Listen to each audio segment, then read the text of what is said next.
My name is Mr. Steve, and we are back for our last Scary Story Saturday of this year.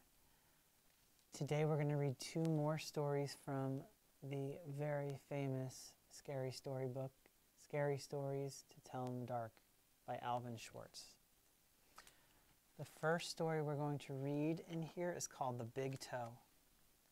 The boy was digging at the edge of the garden when he saw a big toe.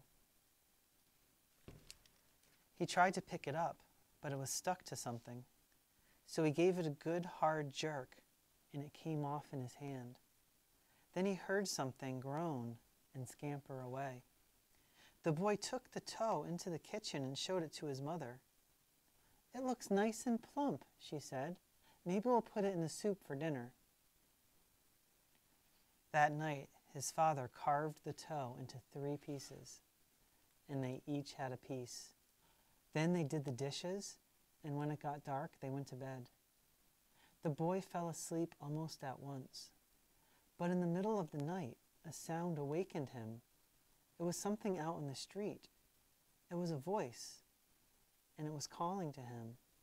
"Where is my toe?" it groaned. When the boy heard that, he got very scared, but he thought, "It doesn't know where I am. It never will find me." Then he heard the voice once more, only now it was closer. "Where is my toe?" it groaned. The boy pulled the blankets over his head and closed his eyes. "I'll go to sleep," he thought. "When I wake up, it'll be gone." But soon he heard the back door open, and again he heard the voice. "Where is my toe?" it groaned. Then the boy heard footsteps move through the kitchen and into the dining room, into the living room, and into the front hall. Then slowly it climbed the stairs. Closer and closer they came. Soon they were in the upstairs hall. Now they were outside his door. "Where is my toe?"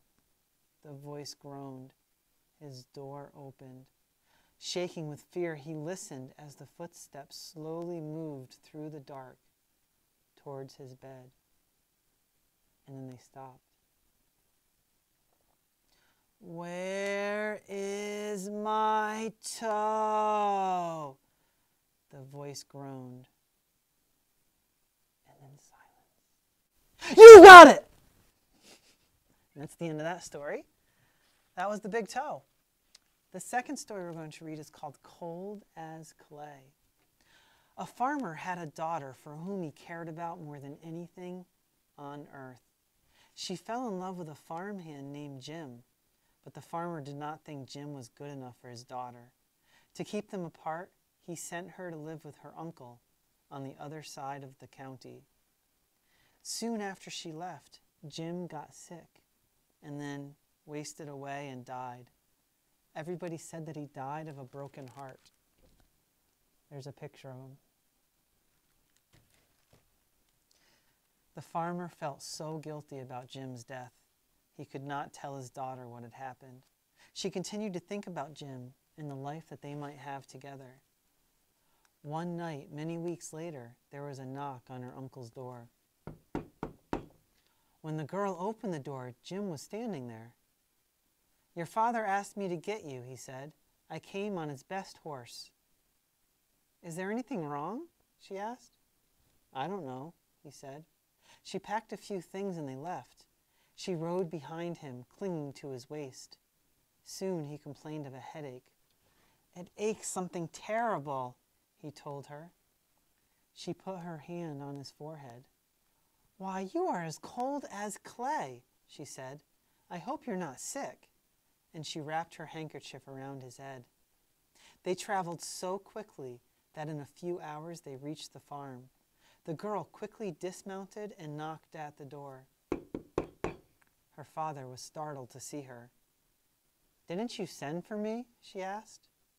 "No, I didn't," he said. She turned to Jim, but Jim was gone, and so was the horse. They went to the stable to look for them. The horse was there, It was covered with sweat and it was trembling with fear. But there was no sign of Jim. Terrified, her father told her the truth about Jim's death. Then quickly he went to see Jim's parents. They decided to open up his grave. The corpse was in the coffin, but around its head they found the girl's handkerchief. And that's the end of that story. Well, I've enjoyed all of our scary stories that we've told together. As you probably know, there are dozens and dozens and dozens more scary stories. Some short, some much longer. And you know where you can find them? The library.